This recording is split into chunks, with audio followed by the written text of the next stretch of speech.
part of this month's Miracle or Two monthly Marquee, we're spotlighting the secret comedy of women, the laugh out loud immersive theatrical triumph about the challenges of womanhood created by Barbara Gehring and Linda Klein.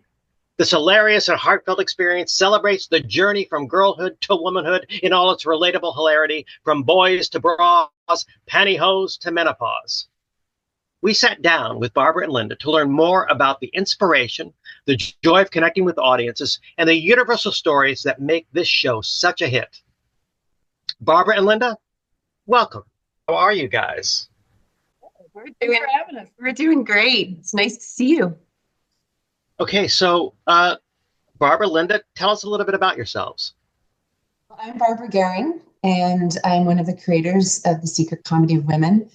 And I've been performing as an improviser and sketch comedy artist and a film and commercial actress for over 30 years. And I'm Linda Klein. Wonderful. I am the co-creator of The Secret Comedy of Women with Barbara. We have been friends for almost 3 decades now, and creators of lots of comedy. I have a background in improvisation and also just a general creative throughout life. I create a lot of different things. Wonderful. Okay, so in a few words, just can you tell us a little bit about this great show, The Secret Comedy of Women? The Secret Comedy of Women is about women. It's a laugh out loud, immersive theatrical triumph about the challenges of womanhood. And the audience roars with laughter at everything that has ever held them back, from, you know, bras and boys and pantyhose to menopause. That's kind of the kernel of the show. Can you tell us a little bit about, why you created this in the first place? What was the genesis of this great show? It was actually, Linda and I were sharing each other's diaries with each other. And we spent an afternoon reading our diaries, and we looked at each other like, this could be a show. Like, this is funny and poignant and touching, and it would touch so many different women. And so that was like the kernel of what started off this whole project, was our diaries.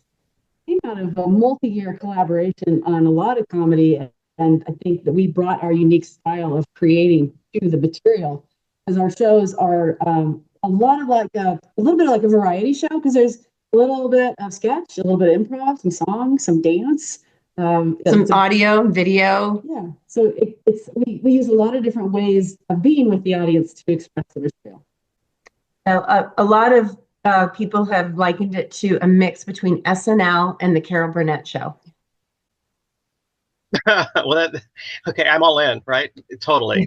I think that's right too, and how crazy you can get for all these little bits of, and I think they are really universal, to me anyway, universal ideas that everybody can relate to. But you take them to this wacky extreme and come at them from angles that nobody would expect. So it's that, joyous surprise as far as I'm concerned. And you're right. It's you touch it all. It's music. It's this. What is this? It's anything you want it to be at any moment. It's fantastic. So talk about the process of rehearsing and getting this to be a show. I know you both are great improv artists that ended up writing this down and creating a text and a show that is the same every time. But was there a process of improv that got you there as well? Yeah, we improvised it almost 20 times before Linda and I thought, this is pretty good. We should start writing this down. And in that process, we saw the flow of the show, of how it was really not about us at all. Mm-hmm. It was our truth. It's some of our stories and our diaries start off the show, but really it's about every woman of all ages that's in that audience. And that was kind of the way that we could turn the dial on our script writing. The fact that it was originally improvised gives the show a flavor, that it's happening spontaneously in front of the audience, and they feel like it's so accessible because it has such a casual feel to it. They think, oh, I could do that with my best friend. That's amazing. That's beautiful, really, to be honest. So it really is also about friendship, isn't it? In that way. Yeah, women, when they come to the show, they've maybe known each other for years, and they leave learning something new about each other. And some people have likened it to a girlhood reunion. It's like, you were a girl? Oh, I was a girl. You were, and so there's this wonderful, um, this reunion of people who are strangers but have this core in common, and it ignites this amazing energy in the audience. It's so amazing to perform. Well, it is an exciting afternoon, evening in the theater. And so, what is it that you'd like the audience to take away from this hilarity? Well, the show is really big-hearted. There is room for everybody in the show, and it's kind, it's fun, it's genuine, and I think that people walk out feeling connected and kinder and more joyful. And the fact that it's a secret. Okay, let's talk about that. Okay. Now, how can this be a secret? What is the secret comedy of women? And what is the title? What does the title represent? I know it can mean a lot of things, but tell us about the title. Well, the secret, we hate to give it away, spoiler alert. The secret is we're all the same. We are all the same. And we hear it so many times people say, oh, I was a dork and you were a dork and we were all dorks together and we just didn't know it. Yeah, and we managed to be able to take something very personal and make it universal. And that's really the key to the success of bringing back audiences and people coming back with new groups and wanting to share it, because everyone touches it and like, there's a show out there about me. And that's the beauty of the show. Well, it's been successful everywhere it goes. And much of that is due to your energy, your performance prowess, your hilarious antics, making all that happen, and you created it. But if someone else is doing this show, what's going to make it successful for them? What do they need to think about in terms of delivering what you deliver to audiences all over the country? Well, I think the successes that have been we are the original cast, but we are by far not the only cast. There's been many casts of this show. And the success comes from bringing your whole heart to it.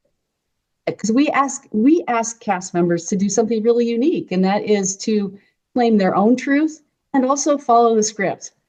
But we've learned the script is magic.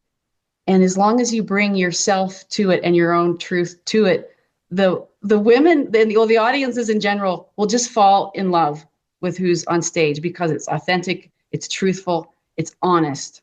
In terms of what happens to that audience and what's fun about doing the show in front of that audience, what are some of the craziest things that have happened in real time? I know you've done the show a lot, so I bet there's a few crazy things that might have happened during those performances. Yeah, we had a woman try to join us on stage. That's an illustration of the affinity that the content creates. Is she just felt welcome to come into our set. And we haven't mentioned yet, the set is a childhood bedroom. And she felt so invited just by what was going on. She just thought, I'm going to come up there and be with you. And of course it was a fun moment. It was funny, but it was also lovely that's how she felt. We have a sketch. It's actually one of my favorite parts of the show. And it's an improvised sketch where we go into the audience and we get a purse each of us get a purse from an audience member. And we use it in a sketch and we start to go into the purse and pull out things and use it in the sketch. And of course, every single person in that, you'll have 200, 300 women who are all thinking about what's in their purse. Like, oh my goodness. But the things that we have pulled out of there, a flask of whiskey, a corked bottle of wine that they took from the restaurant, takeout food, what was it? Chewing tobacco, which by the way, I didn't know was chewing tobacco. That was a hit. But we use all the things inside. I mean, a flip-flops, a jar of HP sauce, like Wasn't there a bikini? a bikini. Bikini. So it's the stories, like everyone's thinking about How how did that those get things there? got in there, because it's not a set thing. People sometimes think, oh my gosh, they must have rigged that. Never. It's And so all skill. if it's a cast other than you, then they're going to have those same experiences as actors, Oh, artists, comedians, right? They're going to be having that same fun you're having, making that happen in real time with an audience, and that's the tension, that's the scary part of it. That's like anything can happen here, and that tension for the comedic tension for an audience, as it would be for Saturday Night Live. Will this land or will it not? Yeah, it's always going to land because it's dangerous, beautifully dangerous, right? very, yeah, very risky. We Yeah. take a lot of risk. And when you mentioned that a lot of our cast members who have done the show as a different team, they've become lifelong friends.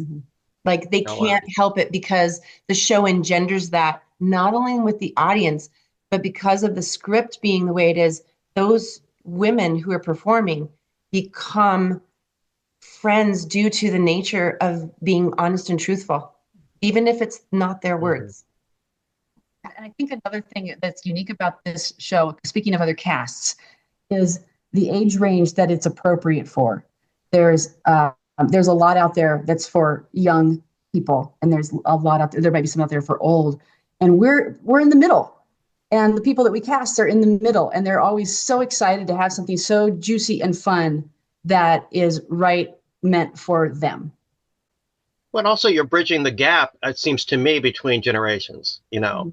With this material, it is coming of age kind of stuff, right? So I think there's something really incredible about that. And if like a grandmother brought her granddaughter, what would that be all about, right? I'm sure you've had that happen. We've multi-generations sitting there, and you have the grandmother, the mother, the daughter, and they're all laughing differently because, just like you said, the lens is different. They're seeing it through the woman who is 80 is different seeing than the woman who's 65, 45, and then the 14-year-old. So it's all real to them. It's all true. But we've actually had women recently who are younger, because the show has been playing for 18 years nationwide, that these younger women have grown up, and they said now they're seeing their daughters enjoy the show differently, not because they have a diary or they put on pantyhose, but their moms do. And so they have that experience, almost like generational nostalgia. Yeah, but it transcends each generation. And so that has been really interesting to see recently. We have people come before they came as a younger person, and they come 10 years later as an older person, and they realize, oh, I didn't even understand that part. I laugh harder at this bit because they're seeing it differently now. That's the secret part that I think is so interesting from my perspective, a male perspective, which is like, oh, I get a little window into something I'm not really supposed to know about or see, in a way, right? That I think that's a beautiful thing, and I can imagine that would also connect some emotional ties with fathers and daughters, perhaps. Absolutely. We've had so many dads come, or men come. One guy came with his sisters, and he goes, "That's my life." Like he knew everything because he had 7 sisters. And a friend of mine came with his daughter, and he said, "We had so much to talk about after the show." Like it reconnected us on this different level because they shared the show together. So the right men always come to the show, and the show is lighthearted. It's about women. It's not, it doesn't make fun of men. It's just not about men, but men get it at a different level, and they appreciate it. I think older men, there was one guy in Phoenix who was laughing so hard at the pantyhose ballet. And he said to me, he goes, that's me putting my underwear on every morning. And so you just make it about yourself. That's human nature. You guys have done a remarkable job with that. It's to find the universal and the surprises along the way. That's really also truly the brilliance of what you've done. And now you're sharing it with others as well. You're casting other people in the parts and all of that. So it is a piece that theaters can think about doing with the talent in their talent pool, perhaps, right? Because these are all these universal stories, and they're going to find their truth as well. So let's talk about if a producer or a theater decided they wanted to do this, what do they get to help them along the way? I know this amazing script, and tell us about the music and how that all works in as well. It's all original music, which comes with the show, and it's recorded professionally. So it comes with all the scores, so that the actresses can learn the songs. There's also rehearsal tracks that are a Right. simplified version of the final that makes it easier to rehearse the dances and the songs. Right. It also comes with all some specific props that need to be created, like these secret notes that get handed out to the audience during one of the bits. All of that collateral, all the artwork, nothing needs to get created. It has all been created. It just, we send it and they can print it or output it however they need. And marketing materials. Mhm. I mean, we have, it's the womanual, really. It's all there. I mean, it's mixed with water. Find your cast, sell some tickets, go. It's There you go. That's wonderful. That makes it easy. And you're casting. It's a cast of two. So you find those two gals that are can rock it and have a great relationship together, maybe, and you're off and running. yeah. We have actually had it cast with best friends. That happens. Yeah, that was great. They both happen to be really talented. I think the folks that really excel at it have some interest or a background in sketch comedy and improvisation. I think they have the most ease with it. Yeah. But people have been cast in the show all over the spectrum of actors and improvisers. Incredible. That's great. You guys are a big hit everywhere you go. Yeah, we have our audiences of all ages, and men come to the show. Of course they do, because if they know a woman, they're going to get it. They understand it, and especially if they have sisters or daughters Or mothers. And so it really is a show for everybody. And you're doing crazy good business at the box office. Why do you think that happens? Well, one of the reasons is it has such broad appeal, no pun intended. And when someone comes to the show, they want to come back because they just connected to something really special inside themselves, and they want to share it with their friends. And then they want to come back again and share it with their book club. And they want to come back again and make sure they bring their mom and their grandma, because something special happens in the relationships in that room. That's wonderful. And so you're getting these repeat audiences, really, and repeat bookings. We've performed, we have been booked by the Denver Center for the Performing Arts 6 times, looking at 7 coming up, and amazing. Sold out. The first time we were there, we played for almost 2 years, and just recently, last year, we performed for a full month and sold out. So their women keep wanting to come back with new friends, new groups, new people to share the show with. It's fantastic. It is. I think it's one of those things that just catches on and has its own momentum, its own life, as it were. And that's what you want any show to do. But in your case, it's on steroids. That's amazing. When you have a room full of women, something magical happens. Can't explain why, but it's there, and it just permeates the whole room, and people leave the theater in this amazing burst of energy and excitement about what they've just seen and experienced together. Thank you so much, Barbara and Linda, for joining us today. And I'm a big fan of the show, and I got to know you all through the Denver Center So thank you both for your time and your amazing work. Thank so you. much. Thanks so much, Ray. Thank you, Barbara and Linda, for sharing the story behind the secret comedy of women. If you're interested in bringing this laugh out loud hit to your stage, visit miracleor2.com. Stay tuned for more features in our Miracle or Two monthly Marquee series.